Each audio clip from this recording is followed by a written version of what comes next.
Salam, salam, outsider. Le débrief commence maintenant. Le Paris Saint-Germain repère son avantage face à Manchester City. Les Parisiens avaient battu Manchester City. Les Parisiens étaient devant Manchester City. Ils avaient leur destin en main pour finir premier de ce groupe-là. Ils ne l'ont plus. Pourquoi? Parce qu'ils ont fait 2-2 aujourd'hui face à Leipzig. Aujourd'hui, franchement, on va être très sérieux en toute honnêteté. Débriefer le PSG, c'est compliqué. Que voulez-vous que je vous dise? Voulez-vous que je vous dise que le Paris Saint-Germain a fait 2-2? C'est dommage. Malheureusement, il aurait pu se passer des choses, etc. Blablabla et tout ça. Mais la réalité, elle est quoi? C'est que votre équipe, elle est éclatée. En toute honnêteté, ce n'est pas normal aujourd'hui que ce PSG-là, avec les joueurs que Mauricio Pochettino il a en sa disposition, qu'il propose ce football-là face à Leipzig. Le Paris Saint-Germain, aujourd'hui, ils ont joué face à Leipzig pendant 90 minutes. Ils ont claqué 2 buts. Ils ont eu énormément d'occasions ratées en 1 contre 1 avec Kylian Mbappé. On est d'accord sur ce point-là. Cependant, dans la possession, dans le football en tant que tel, à part un jeu direct, qu'avez-vous proposé? Qu'avez-vous proposé sincèrement? Et le Paris Saint-Germain, avec cet effectif-là aujourd'hui, ne doit pas proposer ce football-là. Ce football-là que le PSG propose, non seulement il est stéréotypé, mais au-delà de cela, si tu tombes face à une équipe qui a une défense beaucoup plus expérimentée que Leipzig, ça ne passera pas. Donc aujourd'hui, tu fais 2-2 face à Leipzig. Je répète encore ce que je vous ai dit. Que voulez-vous que je vous dise? Que je ne vous ai pas déjà dit? Mauricio Pochettino doit jouer à 3 derrière, on le sait tous, il ne le fait pas. Le match commence, ça fait même pas 2 minutes, on est sur le terrain, tu vois les Nkunku, ils sont là en train de s'intercaler entre les défenseurs et les latéraux. Il y a beaucoup trop d'espace dans cette équipe du PSG là, elle est constamment déséquilibrée. Tu ne peux pas prétendre jouer avec Achraf Hakimi, qui toute sa vie quand même a performé la plupart des fois dans une défense à 5, je dis bien, avec Nuno Mendes qui va jouer offensivement sur le côté gauche, avoir des latéraux très offensifs et puis derrière quand même jouer avec 2 centraux, c'est pas possible.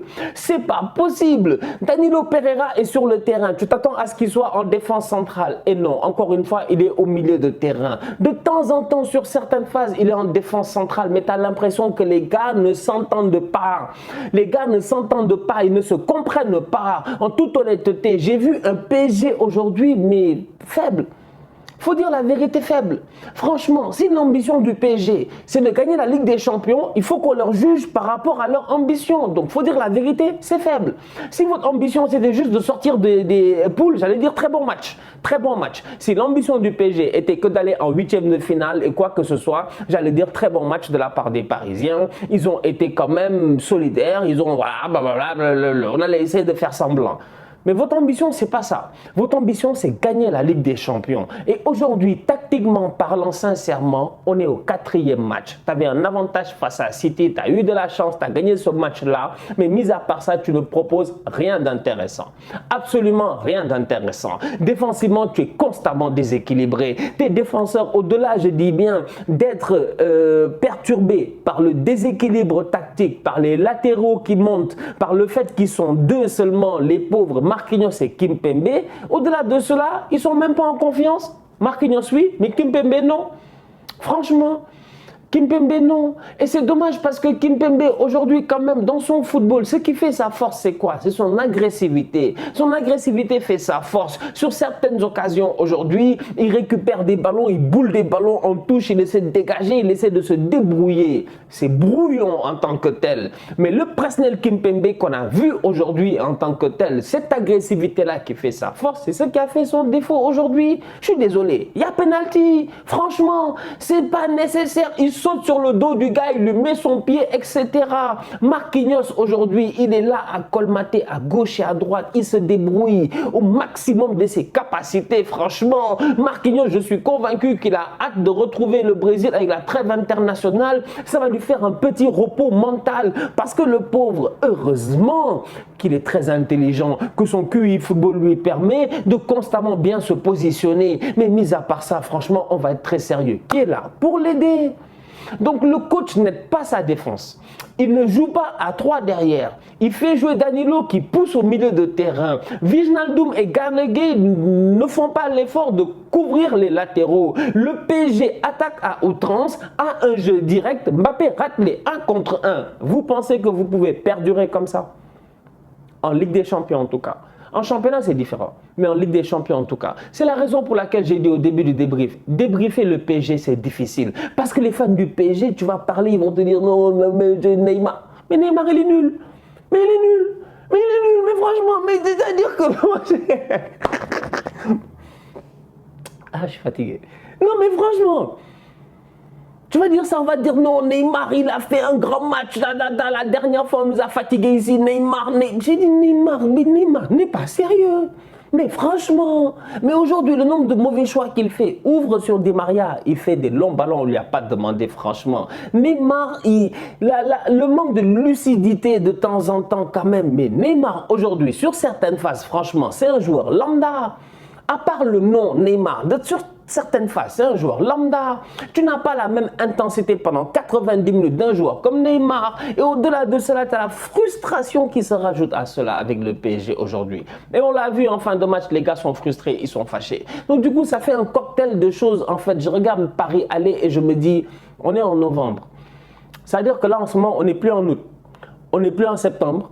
On n'est plus en octobre. Non, franchement, on est en novembre. C'est-à-dire que là, maintenant, si là, maintenant, tu ne commences pas à nous montrer des balbutiements, si là, maintenant, tu n'es pas en train de cuisiner, on passe à côté de la cuisine, on sent et on fait, ça sent bon, mais franchement, mon gars, comment est-ce qu'on peut s'attendre à ce qu'à la fin, le repas, il soit bon? Parce que là, en ce moment, au PSG, ça sent pas bon. Franchement, je suis désolé. Je suis désolé. Après, on peut blâmer individuellement Mbappé et tout ça, dire les gars ne sont pas gérés et tout. Mais que veux-tu en fait? Il n'y a pas de schéma de jeu. Donc oui, Mbappé, il ne sait pas gérer, il doit claquer ses 1 contre 1, je suis d'accord. Tout ça, je suis d'accord. Mais le schéma, il n'est pas bon. Il est incohérent, franchement. Et c'est grave. C'est grave. C'est grave. Je dis Paris, et comme je vais à dire, des fois, il faut dire la vérité aux gens qu'on aime quoi. Et comme j'ai dit, on ne vous aime même pas, mais on vous dit la vérité quand même. Paris, en ce moment, c'est éclaté. Pour le niveau Champions League, non, c'est pas sérieux, franchement. Wijnaldum était porté disparu depuis le début de la saison. En toute honnêteté, on ne le voyait pas. Il n'était pas pertinent. Ces derniers temps, il était sur le banc. Il s'est plaint dans la presse étrangère. Il n'y a pas de problème. Il a raison. Il s'est compris. Peut-être ça l'a motivé ou quoi que ce soit. Bon, bref, aujourd'hui, il fait un bon match. Voilà, il fait son match. Après, il claque son but, mais quelles sont les instructions tactiques qui sont données à Wijnaldum? C'est-à-dire que moi, comme je dis... Nous, on analyse les matchs, on s'assoit, on regarde. C'est-à-dire que moi, je regarde les joueurs individuellement. Je me dis, mais Vige, qu'est-ce qu'on t'a demandé de faire, Jimmy? On t'a demandé de faire quoi? De pousser, ok? Mais défensivement, quand Achraf monte, il n'y a pas un ajustement qui doit se faire là-bas pour éviter que Marquis y vienne, que Danilo il soit trop lent et qu'il y ait genre un espace mais colossal entre Marquinhos et puis de l'autre côté Kimpembe. Je ne sais pas. Il n'y a pas quelque chose qui doit se faire à ce moment-là. Je ne sais pas. Mais quand je regarde le match de Wijnaldum, je me dis non, tactiquement parlant, il est sur le terrain. Ok, aujourd'hui, bon, Leipzig, vous l'avez tous vu, c'est une équipe qui marque des buts et tout, mais ils encaissent énormément de buts. C'est une des pires défenses de la Ligue des Champions en ce moment dans la phase de poule. C'est même pas sérieux de leur part le nombre de buts qu'ils ont eu à encaisser. Tu regardes ça et tu te poses des questions en te disant, bon, Wijnaldum, j'ai envie de dire qu'il en a profité. Et c'est bien pour sa confiance personnelle, c'est bien pour le Paris Saint-Germain en général, c'est bien que Wijnaldum il est marqué. Maintenant, il faudrait que le coach Pochettino il puisse l'utiliser sur le long terme, qu'on puisse continuer sur la lancée du joueur. Mais aujourd'hui, avec Pochettino, je dis bien, au volant de cette équipe-là, je m'inquiète pour le PSG. Franchement, je m'inquiète pour le Paris Saint-Germain. Parce que tactiquement parlant, ce n'est pas normal que Paris joue face à Leipzig, je dis bien, et que Paris galère autant face à Leipzig. Et comme je dis, chaque équipe avec son contexte et ses réalités. J'ai eu à débriefer le Barça en disant que leur match individuellement parlant, les joueurs étaient bons, mais collectivement parlant, il y a un sursaut d'orgueil qui n'est pas encore venu, mais qui doit venir au plus rapidement. Depuis le départ de Ronald Koeman. c'est une chose. Le Real, il joue face au Shakhtar, il gagne 2-1. Le match est difficile, le Shakhtar est dos au mur, ils donnent tout ce qu'ils ont. Et les Madrilènes, tu te rends compte qu'ils sont tranquilles, ils sont posés. Et sur le terrain, quand même, tu as une maîtrise au milieu de terrain qui permet de libérer Vinicius et Benzema et qui leur permet de faire le travail. Défensivement, il y a des lacunes, on est d'accord. Chaque équipe, son contexte, c'est réalité. Le Paris Saint-Germain a l'ambition de gagner la Ligue des Champions. Le Paris Saint-Germain a gagné face à Manchester City. Ils ont galéré un tout petit peu en début, on a vu ça face à Bruges. Cependant, la récurrence, je dis bien, de ce qui se passe et qui revient constamment, c'est quoi? C'est qu'ils doivent jouer à 3 derrière. Et le coach ne le fait pas. Depuis peu, il fait jouer Danilo, mais Danilo coulisse par intermittence. Et ça ne fonctionne pas, je dis bien, parce qu'il ne coulisse pas quand il faut coulisser. Donc aujourd'hui, quand même, soyons très très sérieux, comme je dis. Chaque équipe, son contexte, ses réalités. Ce PSG-là, en tant que tel, malgré le fait que Di Maria, individuellement, il a fait un très bon match, malgré le fait, je dis bien, que Marquinhos, encore une fois, il a été énorme, malgré le fait, je dis bien, que Donnarumma, il a arrêté son penalty et lui aussi, il a été bon, Pochettino, encore une fois, foiré tactiquement. Et tant que tactiquement, il n'aura pas trouvé, je dis, une solution pour que ce dispositif-là puisse fonctionner, Paris ne peut pas s'en sortir. Parce qu'aujourd'hui, quand même, rendez-vous compte que Messi n'était pas là. C'est-à-dire que tu es assis tranquille, tu te dis Messi n'est pas là. Ah ben il va jouer en 4-3-3, il n'y a pas de problème, ils vont se gérer tranquille et tout.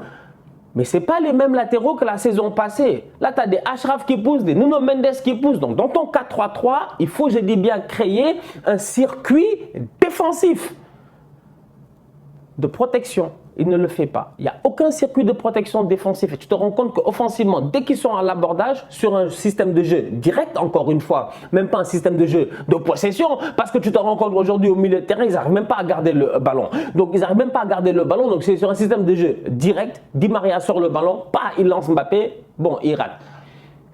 C'est incroyable. Franchement, je suis désolé. Non, franchement, je suis désolé, quoi. Mais j'ai envie de vous dire, retournez apprendre vos leçons et puis revenez dans 2 semaines après la trêve internationale. Je pense que c'est le match face à City. Il va falloir que Paris propose mieux. La famille, on se capte très très bientôt pour un nouveau débrief. D'ici là, on continue à liker, on continue à partager. On s'abonne, on s'abonne, on s'abonne. On est ensemble, on reste en santé. Tous outsiders.